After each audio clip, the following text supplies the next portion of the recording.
Good morning po. Magandang umaga po. Magandang umaga naman. Sumasagot eh. Good morning! Merry Christmas! Merry Christmas. Ayan, so ngayong umaga ay ating pong pag-uusapan ang isang anak. Sino po ba dito ang anak? Lahat tayo naging anak. Amen. Bago tayo, yung mga magulang, bago tayo naging magulang, naging anak tayo. Tayo po ba ay mabuting anak? Yun. With confidence and conviction. Tayo po ba yung naging mabuting anak? Thank you, Lord. Ayun, kami na convict na sila yung naging mabuting anak. Pag-pray natin na tayo maging mabuting anak, hindi pa. Pero alam ko po na tayo ay naging mabuting anak. At nagiging mabuting anak. Amen! Mapalad tayo kung ang ating mga magulang ay buhay pa at ipinapadama natin ang ating pagmamahal sa kanila. Purihin ng Diyos. Okay. Doon po sa ating pag-uusapan bilang anak. Ang bilis. Point number 1. Naka-ready ka ba, July? Ayan. So, bilang anak, or sa pagiging anak, si Jesus, bago ipinanganak, siya ay prophesied child, or promised child.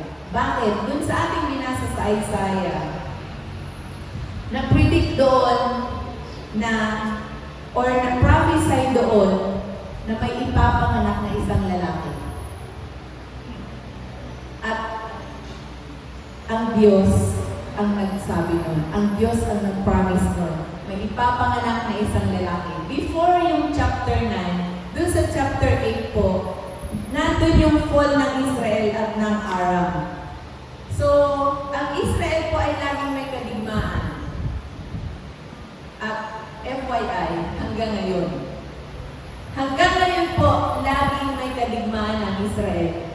At kung ating pong babantayan ang nangyayari sa bansang Israel at sana nga binabantayan natin kasi doon nag-i-start or doon nag-umpisa yung kung ano yung mga nagaganap sa Bible sa kanila po unang nangyayari sa Israel. Kaya mas maganda na binabantayan natin ang bansang Israel. Ano na ba ang nangyayari sa bansang Israel? Kasi lahat ng prophecies ay naganap noong panahon ng ang Israel po ay naging bansa. Or ang Israel, doon ipinanganak si Jesus. So, bantayan natin kung ano nangyayari sa Israel kasi unti-unti nagaganap yung mga prophecies sa ating kapanahonan. Si Jesus ay prophesied child or promised child. Amen? Ngayon, sa Isaiah chapter 9, ito po ay nagdadala sa akin ng pag-asa. May mga promises tayo na natanggap mula sa Lord. Meron po ba? Meron po ba? Sino dito ang nakatanggap ng promise mula sa Lord? Di ba, unang-unang promise sa atin ng Panginoon, ililigtas niya tayo? Imagine niyo to, ito nabanggit ko na noon eh. Imagine niyo to, nung kayo ay hindi pa kumikilala sa Lord, nandun tayo sa kadiliman. Nandun tayo sa, hindi natin alam kung saan tayo pupunta pag tayo binawian ng buhay. Tama? Nung tayo kumilala sa Panginoon, tinanggap siya bilang sariling tagapagligtas, agad-agad, miracle po yun, agad-agad, nandun ka sa kaliwanagan. Nakatanggap ka ng salvation, agad-agad yun. Miracle yan. Amen? Parang hindi kayo kumbinsido na miracle ang pagkakaligtas sa inyo. Hindi po tayo naliligtas sa gawa natin. Sabi ng Ephesians, naligtas tayo dahil sa biyaya lang ng Panginoon. Deserve niyo ba maligtas? Sipin niyo nga. Sipin niyo po kung deserve niyo maligtas. Ako hindi ko deserve maligtas eh. Sa dami ng kalokohan ko nung araw. Hindi ko deserve maligtas.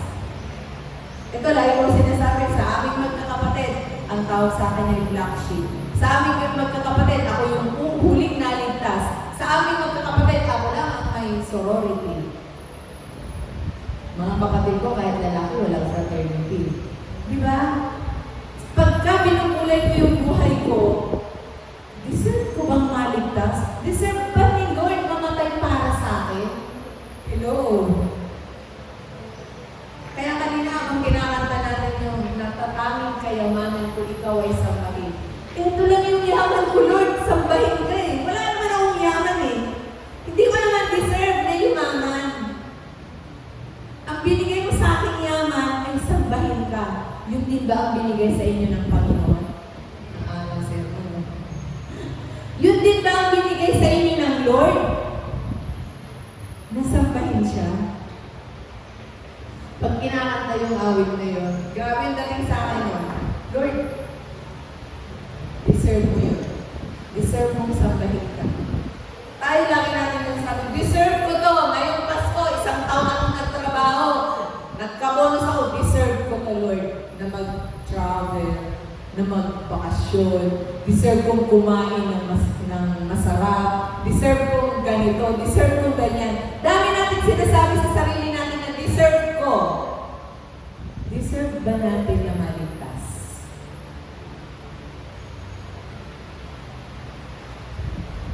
Deserve po natin maligtas kasi yun yung plano ng Lord. Pero deserve ba ng Lord, after ng kaligtasan, deserve ba ng Lord na sambahin natin siya? Deserve ba ng Lord na papurihan natin siya? Itaas natin yung ating kamay para sa Kanya?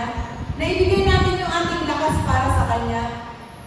Deserve ba ng Lord na talagang ibigay natin yung buhay natin sa Kanya? Alam niyo po, kung naiintindihan natin talaga yung awit na yun, grabe. Ibang klase. Natatanging kayamanan ko, ikaw ay sambahin. Ito lang yung yaman ko, Lord, sambahin ka. Ibibigay ko itong yaman ko dito para sa iyo. Kasi hindi ko naman ko deserve. Deserve ko ito. Pero bakit parang hirap-hirap natin magtaas ng kamay? Alam niyo, habang nagtataas niyo pa ang kamay niyo, magtaas niyo na.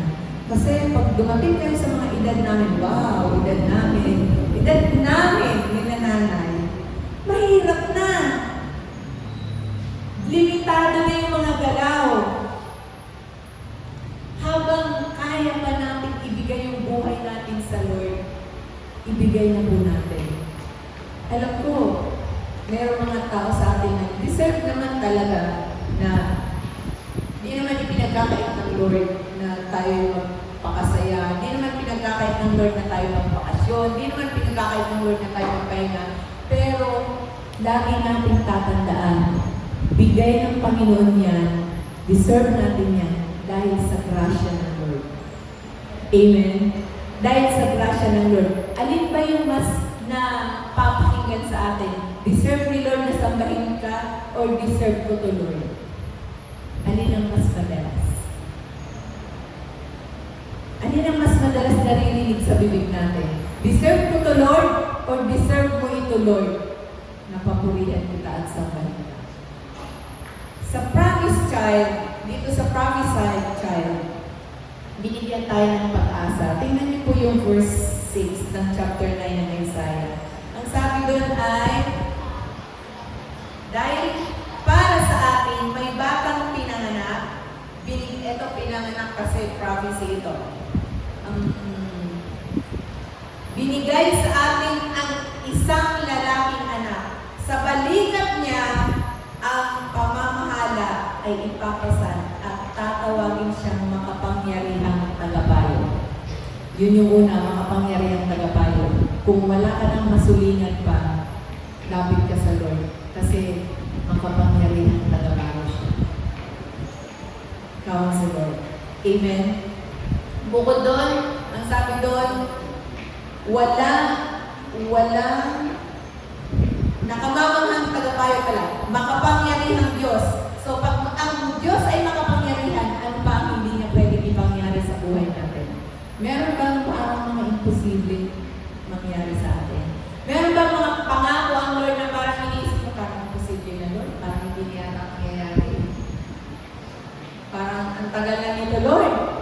namin hindi na. Alam niyo po, itong Isaiah, nung prinamsay ito, ay grabe pa yung nangyari. Matagal na panahon bago nangyari na ipinanganak si Jesus.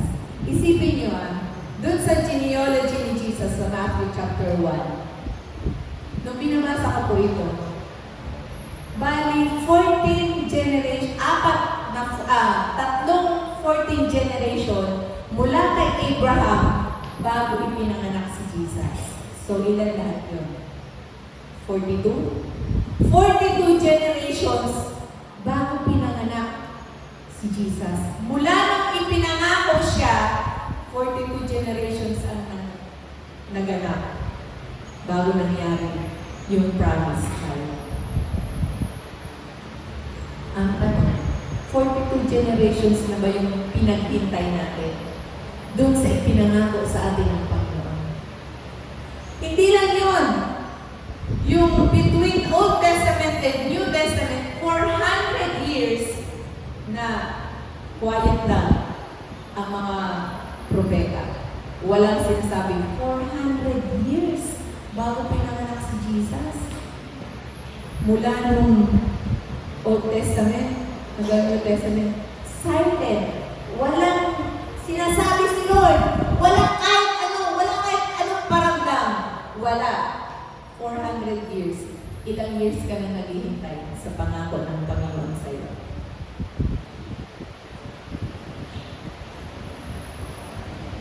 Ilang years na po tayo naghihintay sa ipinangako ng Lord sa atin? Yung mga prophecy sa atin, yung mga binitawang salita sa atin ng mga lingkod ng Panginoon, sa pamagitan ng mga lingkod ng Panginoon, ilang years kayo na hinihintay natin? Ako may pangako ang Lord sa akin na hinihintay ko pa rin hanggang ngayon. Matagal na yun. Baka hindi pa kayo nandito sa church, may pinangako sa akin ng Panginoon na hanggang ngayon hinihintay ko. Pero hindi ako nagsasawang maghintay. Kasi si Jesus man, bago ipinanganak, mahabang panahon ang nagdaan. At dun sa mahabang panahon na yun, ano yung ginagawa natin habang naghihintay? Habang naghihintay dun sa promise ng Lord, habang naghihintay dun sa promise child ng Panginoon sa atin, ano yung ginagawa natin? Mga kapatid, look for ways para tayo lumago. Lumago sa ating buhay spiritual, lumago sa pagiging tao, lumago sa ating pakikipagkapwa-tao. Find ways. Maraming pagkakataon para lumago tayo, para mag-grow tayo. Maghanap tayo ng pagkakataon habang naghihintay dun sa ipinangako or sa promise sa atin ng Panginoon. Ang tanong, ano yung ginagawa natin habang naghihintay sa ipinangako ng Lord sa atin? Yung ibang naghihintay, Lord, ang tagal naman. Dadating pa ba ang partner ko? Lord, ang tagal naman. Anong petsa na? Wala na ako sa kalendaryo. Malapit nang matapos din ang thermometer. Wala pa din yung promise husband or wife mo sa akin. Ano yung ginagawa mo ako naghihintay? Lord, ang tagal ko na sa college. Minsan, problema na natin si Lord nasisisi. Tayo gumagawa, pero si Lord ang nasisisi. Wala dito na. Isa lang ang nagamit. Wala dito na. Wala dito na nagsisisi sa Panginoon kung bakit nangyayari sa buhay ang mga bagay-bagay. Amen? Kung minsan, yun ang nangyayari. Nasisisi si Lord. Lord, bakit? Bakit nangyayari sa akin to? Bakit ako nahihirapan? Natanong kaya ni Daisy, bakit? Ako na-aksidente. Galing naman ako sa gawain. Ano ba? Nag-serve ako sa iyo, Lord. At nagsiserve ako sa iyo, Lord. Pero bakit na-aksidente ako? Sino na mag-drums? Diba? Kaya ba natanong niyo din yun? Mga youth, natanong niyo din ba yun? Ba't nangyari? Ba't nangyari kay Daniel yun? Mga naglilingkod sa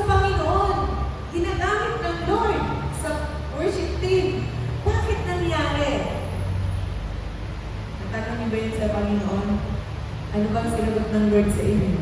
At tayo, may kanya-kanya tayong pinagdadaanan. Amen. Oh, si Ichan lang yung kami pinagdadaanan dito. Mga kapatid, may kanya-kanya tayong pinagdadaanan. Tama ba? Salamat sa Lord kung wala kayong pinagdadaanan. Sino ba ako yung mga pinagdadaanan dito? Parang wala naman. Parang hindi kayo committed. Sino? Wala. Chill lang ang buhay. Walang iniisip. Sino po yun? Wala tayo meron. Diba? Nabanggit ni Mary yung prosperity message last Sunday. Iniisip natin yung ating pang happy birthday Jesus. Iniisip natin yung pang ganito. Iniisip natin yung pang ganyan. Isipin nila, huwag yung patatagalin sa isip mo. Hayaan yung dumaan lang, huwag yung patatagalin. Kasi pag tumagal yan, madidepress ka na. Pag tumagal yan, malulungkot ka na. Tama ba? Hayaan nyo na. Alam nyo kahapon, yan. Babalita lang ako. Kahapon po ay Christmas party ng ating Batangas Outreach. Pumunta kami doon, nakaready kami. Ready yung aming mga pangregalo sa mga magulang, sa mga bata. Ready lahat. Pati pagkain, ready lahat. Naka-ready kami maghakot ng mabibigat na kung ano-ano. Lahat yun. Pagdating namin doon, grabe si Lord. Unexpected. May nagbigay ng 5,000. Isang tao lang nagbigay ng 5,000 pang premyo para sa mga laro. At nagdagdag ng 1,000 para sa paraffol. Sabi ko parang, yun, palakpakan natin si Lord. Parang hindi naman kayo saya. Pero pag kayo yung pumupunta dun sa lugar, sabi, Lord, grabe ka. Alam nyo, yung ilang magulang doon, pinahangin namin, magsasabi lang sila ng number. Anong gusto mong number? 1 to 10. Halimbawa, number 5, may katapat. 400, 300, 200. Sabi, sana all. Sana ganito Christmas party namin. Di ba? Tapos yung kararating mo lang, sari-sariwa ka pa, nagtutulo pa yung buhok mo. Ang nakuha mo, 400. Hallelujah. Ganon mga unexpected. Gugulantangin ka na lang ng Panginoon.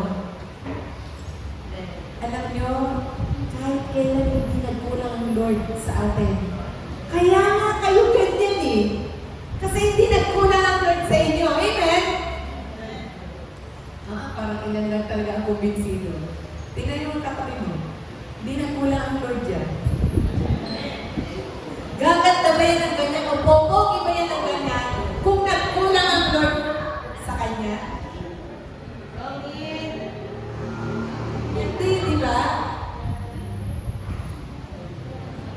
Kung nagkulang ang Lord sa pagbibigay sa inyo ng pagpapariban, pagpapakolor ng hair, gaganda ba kayo? Hindi nagkulang si Lord. Wala naman yan nung araw, di ba? Ano na? May riban na po ba nung araw? Parang hindi alam nila na yung riban. Gugo! Doon tayo sa gugo. Gugo lang tayo, okay na. Tama po. Ngayon, ang dami ko ano-ano eh. Di po ba? Imagine ninyo, ba't ayun binibigay ng Lord? Naisip niyo ba yun? Ba't yun binibigay ng Lord? Pwede ko pala yun sa road.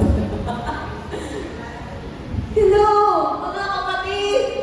Nag-aalala tayo sa parating na Pasko! Kailan ba tayo pinabayaan ng Panginoon nung mga nagdaang Pasko? Ilang Pasko mo na? Ngayon, parating. Ilang Pasko na? Ako ay, pag ko ng Pasko to, pag 61 na Pasko ko na, hindi na kulang si Lord sa akin. Paglabas ko lang,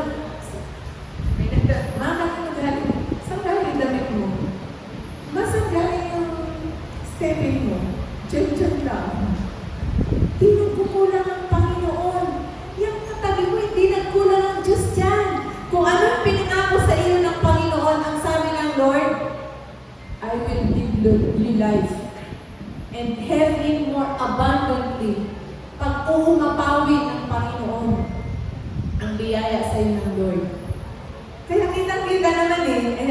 nag-uumapaw. Ako nag-uumapaw dito. Di ba? Kitang-kita sa atin na nag-uumapaw ang biyaya ng Panginoon. Kasi hindi ang Panginoon pag nag-promise, ginagawa niya. Tingin sa katabi. Gagawin niya ang promise niya sa iyo. Pag sinabi niya na mamahalin ka niya habang buhay, mamahalin ka niya. Yan katabi mo. Magmamahalan kayo habang buhay. Hanggang eternity, magmamahalan kayo niya. Amen? Kaya huwag niyong iiwanan. Huwag niyong iiwanan. Sabi mo sa katabi mo, walang iwanan. Magmamahalan tayo hanggang eternity. Amen? Hindi niya sinasabihan si Nanay Nina at si Nanay Lina na magmamahalan kayo hanggang eternity. Kumusta mga kapatid niyo, Nay? Hindi kayo sinabihan? Ako na lang masasabi, magmamahalan po tayo hanggang eternity. Simple niyo, ganyan edad na, nagkulang ba ang Lord sa inyo? Di po ba hindi? Kaya tayo nakakatayo. Ano mang promise sa inyo ng Panginoon, gagawin niya yun. Kahit 400 years pa ang magdaan. Amen? Yung promise child, ang daming kung ano-anong nangyari, pero nangyari. Yung pinangako ng Diyos sa atin. Amen! Ang tanong, ano yung ginagawa natin habang naghihintay doon sa pinangako ng Lord sa atin? Pangalawa, Matthew chapter 1 verse 18. Basa po tayo. Matthew 1:18. Isaya natin. Okay, pinalipad-lipad. Naligo naman ako.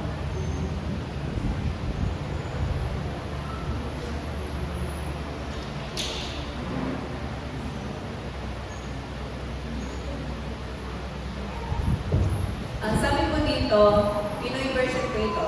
Ganito ang nangyari noong pinanganak si Jesus Christ. Nakatakda ng magpakasal ang nanay niya si Mary kay Joseph.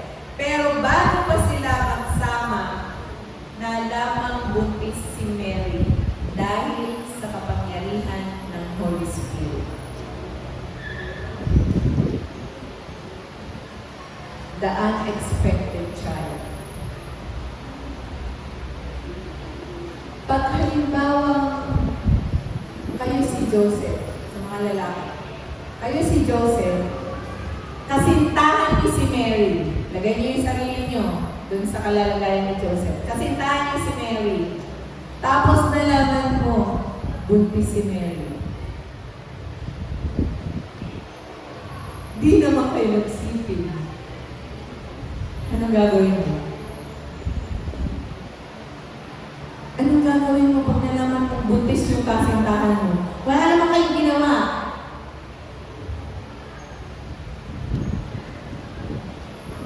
Si Joseph, alam niyo ba anong ginawa? Natakot siya. Natakot siya. Bakit? Dahil sa takot niya, nagbalak siyang iwan si Mary. Basahin niyo po yung Matthew chapter 1. Ang plano niya, iwanan na si Mary. Teka lang. Wala namang ginagawa dito eh. Bakit buntis? Pakasan ko po. Wala namang kasalanan. Minsan ganun tayo. Diba? Tumatakas tayo. Natatakot tayo eh. Takot sa responsibilidad. Takot sa kung ano sabihin ng tao. May mga ganun tayo eh. Mas madalas mga nararanasan natin, baka mamaya kung ano sabihin sa akin, baka mamaya kung ano sabihin sa ganito, baka mamaya. Iniisip natin yung sasabihin ng tao. Pero naisip na ba natin kung anong sasabihin ni Lord? Pag tayo gumagawa, pag may pinagagawa sa atin, or pag yung buhay natin, kung ano ang ginagawa natin araw-araw, kino-consider ba natin, ano kaya sasabihin ng Lord sa akin? Or, huwag yan, baka mamaya kung ano sabihin sa akin ganito, baka mamaya yung best friend ko, hindi na ako matanggap pag nalaman nilang buntis ako, baka mamaya yung mga kaibigan ko, kantsawan ako, born again ka na?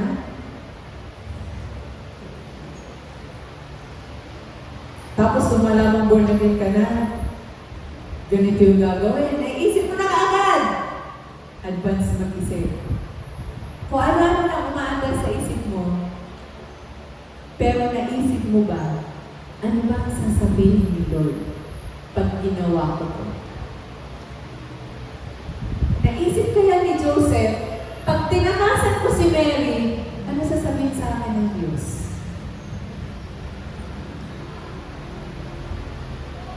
Natakot si Joseph. Nagbalak siyang iwanan si Mary.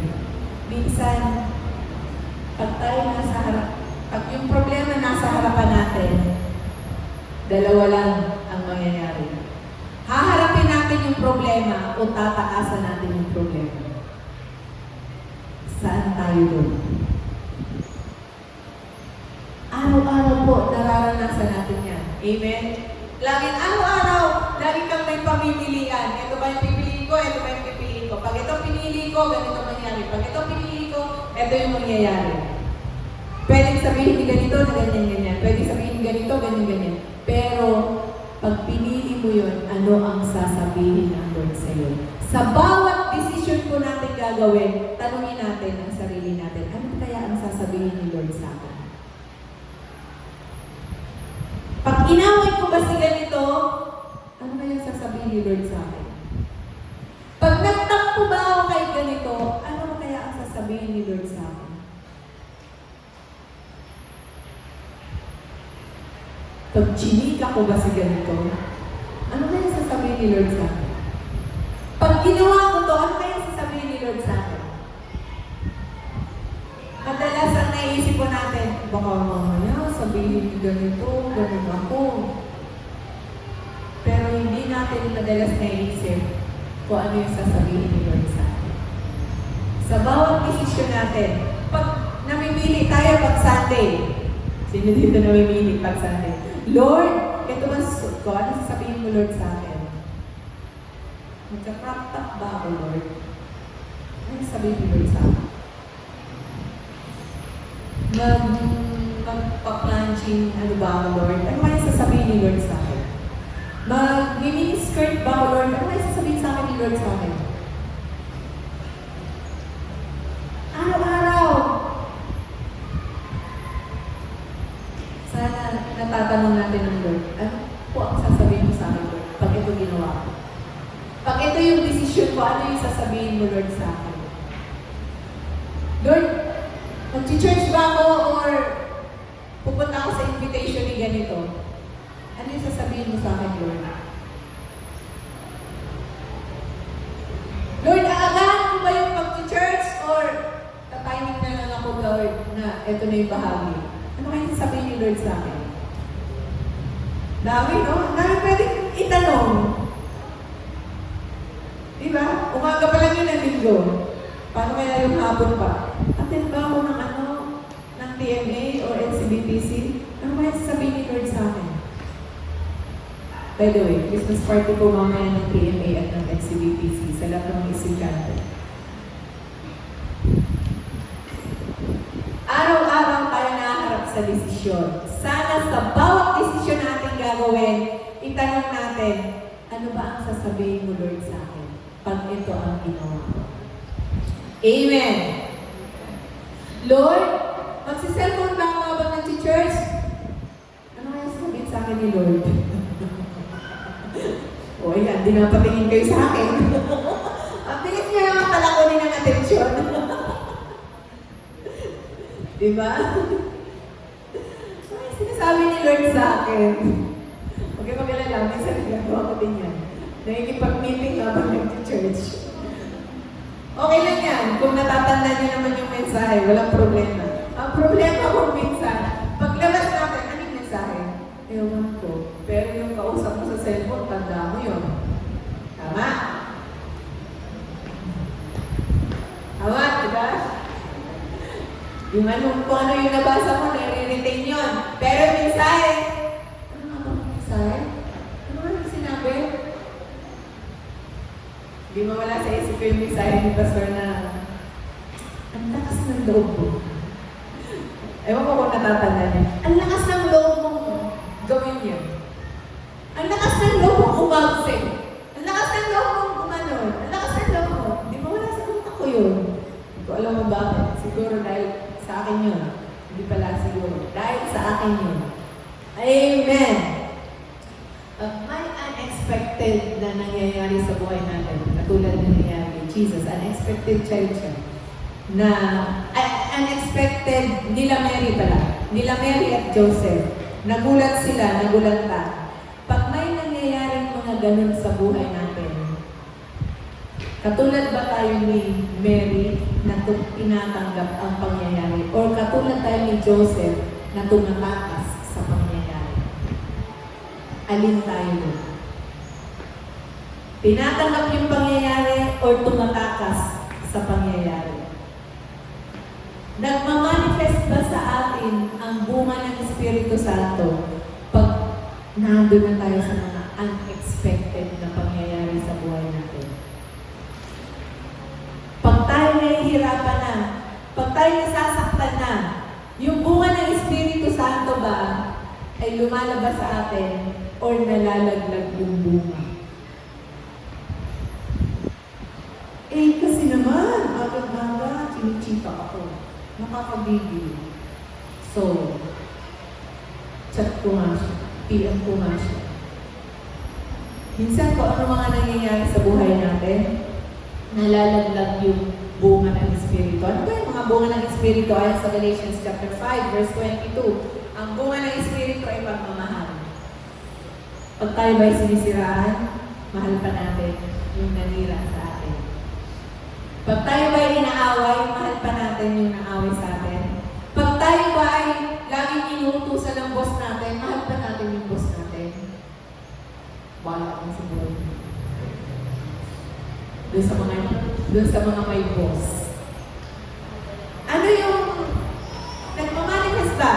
Yung pagmamahal. Okay. Joy. Bunga ng Espiritu Santo. Kagalakan. Sabi ng Biblia, rejoice in the Lord always. And again, I say rejoice. Magalak kayong lagi sa Panginoon. Inuulit ko, magalak kayo. Parang hindi kayo nagagalak. Sabihin ko sa katabi mo, magalak ka daw. Parang hindi nagagalak sa ikay. Magalak ka na ikay din sa katabi mo. Mamalin ko yan, habang buhay. Rejoice in the Lord always. Mayroong mag-rejoice always. Lalo na pag nasasaktan ka. Tama? Magre-rejoice ka ba pag nasasaktan ka o may nananakit sa'yo?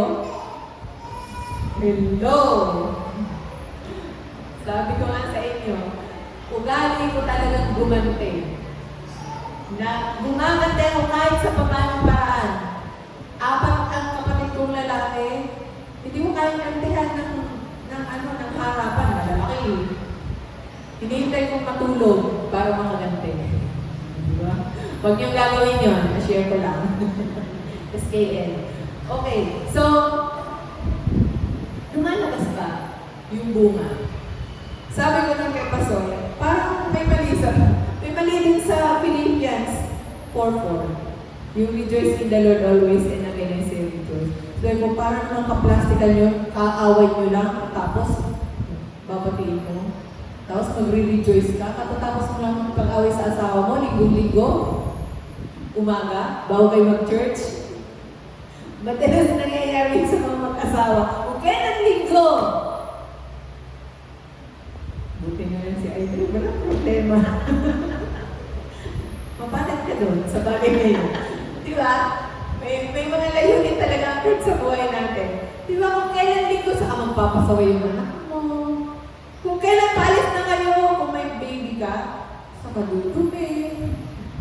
Naranasan niyo yun? Ako lang yata nakakaranas na. Kung kailan linggo, paalis na lang. Biglang mababasa yung damit, biglang, ano? Late na. Kung kailan linggo, saka ang babagal kumilos. Talagang medyo nakakainit. Pero sabi ng Bible, rejoice in the Lord always. And again, I say, rejoice. Lord, kaplastikan niya ka. Pag magre-rejoice ako, kagagalit ko lang. Sabi sa akin ni Pastor, hindi yun kaplastikan. Yun ay pagsunod sa salita ng Panginoon. Amen? Amen. Naisip ko talaga yun. Ang tagal mo pinag-isipan naman bago ko na itanong kay Pastor. Sabi ko, parang hindi naman makatao yung verse na to. Diba? Minsan may mga ganun tayong in-question natin ng Biblia. Doon lang ako naliwanagan. Sinigot sa akin, Pastor. Yun ay pagsunod mo sa Panginoon. Pagsunod mo yun sa salita ng Panginoon. At doon ka i-bless ng Lord. Amen. Para mabilis kang mag-rejoice. Doon sa mabilis kang maka-recover. I-bless mo yung taong nananakit sa iyo. Sabi ng Bible. Kaya niyo ba katatapos niyo lang nasaktan. Tapos pagpe-pray mo, Lord, binibless ko po Panginoon si ganito. Kasi sinaktan niya ako, Lord. Pero binibless ko po siya. Kaya niyo yun? Kaya niyo yun? Kayanin niyo. Sinasabi ko, kayanin niyo po. Kasi ganun yung ginagawa ko para mabilis mawala. Kinakaya. At dapat kayanin kasi para sa atin yun, hindi para sa kanila. Imagine mo, yung mga taong ang bibilis mawala yung sama ng loob, ang bibilis mawala yung sakit sa puso. Eh di ba sila masaya, tapos ikaw hindi pa? Hello, ano dayaan? Masaya na sila, tapos ikaw naglulungkot pa, ikaw nag-iingit pa. Kasi nakapag-rejoice na sila, sumunod na sila sa salita ng Panginoon. Sinunod na nila ang Diyos. Nag-rejoice na sila. Ay ikaw, galit ka pa rin. Sinong lugi?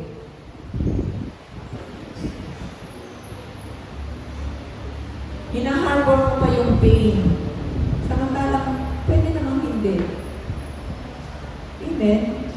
Huwag po tayo lagi mag-harbor ng pain. Alam nyo, isa sa mga cause ng sakit sa puso ay yung pag-harbor ng pain. Yung pag-iingat ng mga sakit, yung pag-iingat ng mga sama ng loob sa puso natin.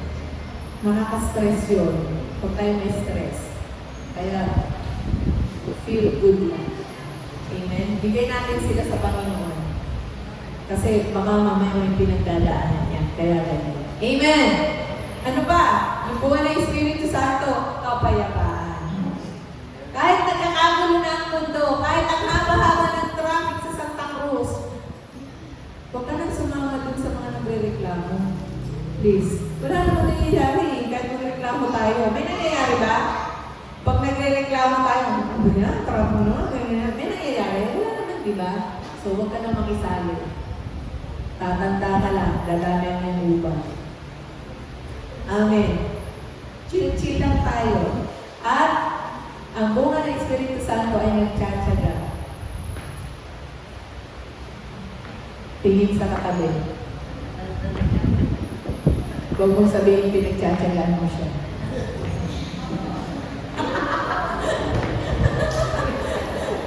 Parang gusto kong picturean eh. Yung pagkakaupo eh. Parang gusto kong picturean. Okay, nagtsatsaga. Kahit sino pa yan, pagmahal mo, tsatsagain mo yan. Amen. Bunga ng Espiritu Santo, tumutulong sa kapwa ng walang hinihinging balik. Amen? Tulong lang ng tulong hanggang kaya. Pag hindi na kaya, ititigil mo. Ayan, tumutulong sa kapwa. Amen. Hanggang meron tayo pang tulong. Gumagawa ng kabutihan. Amen. Eh, yung basura ng kapitbahay mo yung ilagay sa tapat ng bahay mo. Gagawa ka ba ng kabutihan? Paano mo gagawa ng kabutihan yun? Wawalisin pa balik sa kanya. Minsan, mga ganun na lang, mga simpleng bagay lang, pero doon talaga nalalaglag yung bunga ng Espiritu Santo sa buhay natin eh. Simple lang yun. Kapit-bahay mong alas 10 na, nagbibidyo ka pa. Ingay-ingay, ayaw magpatulog. kumusta naman ang mga taga-umboy? Di ba? Gusto mo na matulog, may trabaho pa bukas. Pero ang hihiling ka, biglaan mo. Gagawin mo isa, ano ka to? Sabi ng ang isa sa mga bunga ng Espiritu Santo, gumagawa ng kabutihan. Amen. At mapagkakatiwalaan. Amen. Mapagkakatiwalaan. Sabi ng Bible, kung tayo mapagkakatiwalaan sa maliit na bagay, pagyayamanin niyo ng Panginoon at pagkakatiwalaan tayo sa mas malaking bagay. Yung po mga blessings sa atin ng Panginoon, ipinagkatiwala niya lang sa atin. Amen? Matuto tayo ibalik sa Panginoon ng para sa atin. Amen. Para pagkatiwalaan pa tayo sa mas malaking bagay. Amen? Pag pinagkatiwalaan tayo ng Lord ng ministry, pag-igihin po natin yung ministry yung pinagkatiwala sa atin ng Panginoon. Hindi naman ministry ni Engineer Rafael at Engineer David na magpunas ng inuupuan nyo hanggang hapit gabi. Hindi na naman nila yung ministry, pero ginawa nila kagabi. Pag alas 12 na siya, kung may tao pa sa church, pagsilip ko yung dalawa, nagpupunas ng mga upuan. Hindi ka napansin. Diba? Sa akin, ang laking bagay noon, kasi hindi ko gagawin na yun. Hindi ko na kayang gawin yun. Ang daming upuan na yun, iisa-isayin mo para punasan. Sipin nyo, walang dumi yung mga kanto-kanto.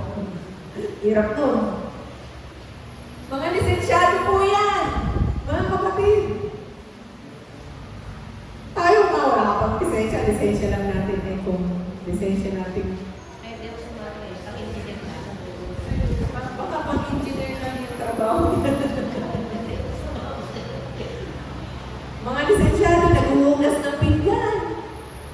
Hello. Amen. Na pagkakatiwalaan sa maliit na bagay ay pagpapalain ka ng mas malaking bagay. Amen.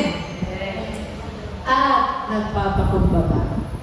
Ito ang pinakamahirap. Alam niyo ba na ang stronghold ng Ebenezer ay pride? Ayon dun sa roadmap na ginawa long years ago sa Rizal Recreation, nag-roadmap po ang mga leaders ng Ebenezer. At ang lumabas na stronghold natin na ay pride. Hindi tayo patatalo. Parang nagulan. Piso, talagang piso. Masyado pa pride. At dun minsan tayo ibinabagsak dahil sa pride. Ang hirap magpakumbaba. Ang hirap mag-sorry. Tama ba? Or pag nag-sorry ka, sorry na. Tingin nyo, totoong sorry yun? Oo na, sige na, sorry. O ano, sorry na. Sorry na nga, galing ka ba? Minsan ganun tayo eh. Mga kapatid, bunga ng Espiritu Santo, mapagpakumbaba. Amen. Huwag ka nalang umimik para tapos na. At nagpipigil sa sarili. Binigigil mo ko. Isa na lang. Nagpipigil sa sarili. Amen? Medyo masakit to. Sa akin, kasi minsan hindi mo papumigil eh. Pagka pasakay, talagang pwede na. Talagang naisip ko na lang. Siguro kung si Lord nagaganon, baka bukol-bukol na yung ulo ko. Kasi sa tuwing magkakamali ka, gaganunin ka. Di ba? Kunti na lang si Lord di ganon. Iguay na yung ulo niyo ka ng kalapit niyo. Baka bukol-bukol din sa agaganon. Buti na lang si Lord talaga. Grabe yung pagpipigil. Na hindi tayo saktan. Amen? Amen? Hallelujah, puri ng Panginoon.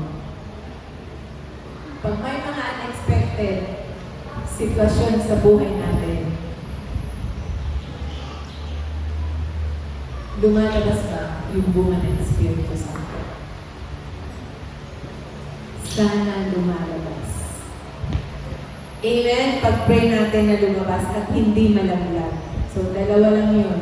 It's either si Mary tayo na tumatanggap ng mga unexpected na pangyayari sa buhay natin, or si Joseph tayo na tumatakas at natatakot. Pangatlo, eto na. The child was born. Matthew chapter 1 verse 23. Sabi dyan, maglilihi ang isang birhen. Virgin ha? At magkakaanak siya ng isang batang lalaki. Tatawagin siya ni Emmanuel. Ibig sabihin, kasama natin ang Diyos. The child was born. Siya ay tatawagin ni Emmanuel na ang ibig sabihin ay kasama natin ang Diyos. Kung kasama natin ang Diyos, ano ang pwedeng gawin sa ating kaaway? Kung kasama natin ang Diyos, ano ang pwede nating ipag-alala? Kung kasama natin ang Diyos, lagi tayong may kakampi. Lagi may umaalalay sa atin. Lagi tayong may mahihinga ng tulong kung kasama natin ang Diyos. Ang tanong, nagmamanifest ba sa atin si Emmanuel? Kasama niyo po ba talaga ang Diyos? Sa panahon na tayong may problema, kasama ba natin ang Diyos? O sinasabi natin, iniwan na yung tao ni Lord? Sa panahon na tayo nahihirapan, kasama ba natin ang Diyos? Sa panahon na tayo nag-aalala, kasama ba natin ang Diyos? Sa panahon na parang you against the world ang nangyayari, kasama pa ba natin ang Diyos? Emmanuel, God with us. Amen? Lagi natin kasama ang Diyos. Pag may nang-aaway sa atin, kasama natin ang Diyos. Pag tayo pumunta sa sugalan, kasama natin ang Diyos. Naniniwala kayo? Kasi kung tayo nagsusugal at nakonsensya tayo, ibig sabihin kasama mo ang Diyos. Pag di ka na nakonsensya, magtanong ka na sa sarili mo, kasama ko ba si Lord? Sa panahon na tayo nakikipag-away, kasama ba natin si Lord? Kasama natin si Lord. Kasi hindi ka maghapon makikipag-away. Kaya ka na nakukonvict kasi kasama mo si Lord. Pero pag hindi ka na nakonvict, magtanong ka na, sino na ang kasama ko? Dalawa lang yan. Ang Diyos o ang kaaway ng Diyos ang sinasama. Amen? Lagi po natin alalahanin saan man tayo pumunta, ano man yung sitwasyon natin, ano man yung pinagdadaanan natin, kung tayo nahihirapan, kasama natin ang Diyos. Amen? Pag tayo nananagana, kasama ba natin ang Diyos? Minsan, pag nananagana tayo, parang hindi na natin kasama ang Lord. Kasama na natin yung kasaganaan. Wala tayong isipin eh. Wala tayong pinoproblema. Chill lang ang buhay. Hindi na natin naisip si Lord. Kaya sabi ni Solomon sa Proverbs, huwag mo po ako masyadong payamanin, baka makalimutan kita. Baka makalimutan niya ang Diyos. Alam ni Solomon kung hanggang saan yung hangganan niya. Hanggang dito lang yung yaman na kaya ko. Na kaya kong i-handle. Kasi pagka yumaman pa ako, na mas mayaman, baka di ko na kaya i-handle, makalimutan na kita, Panginoon. Minsan sa kasaganaan, nalilimutan natin ang Lord. Amen? Alam niyo kung anong naalala natin pag tayo sagana? Yung mga bagay na tinatamasa natin. Yung mga blessings na galing sa Panginoon, mas natutuon doon yung ating isipan. Ngayong Pasko, saan nakatuon yung ating isipan? Doon ba sa matatanggap natin? Or doon sa ipamimigay natin? Maging totoo po tayo sa sarili natin. Kailan tayo nagpasko na ang iniisip natin ay hindi yung makukuha natin, kundi yung ilalabas natin? Kailan tayo nagpasko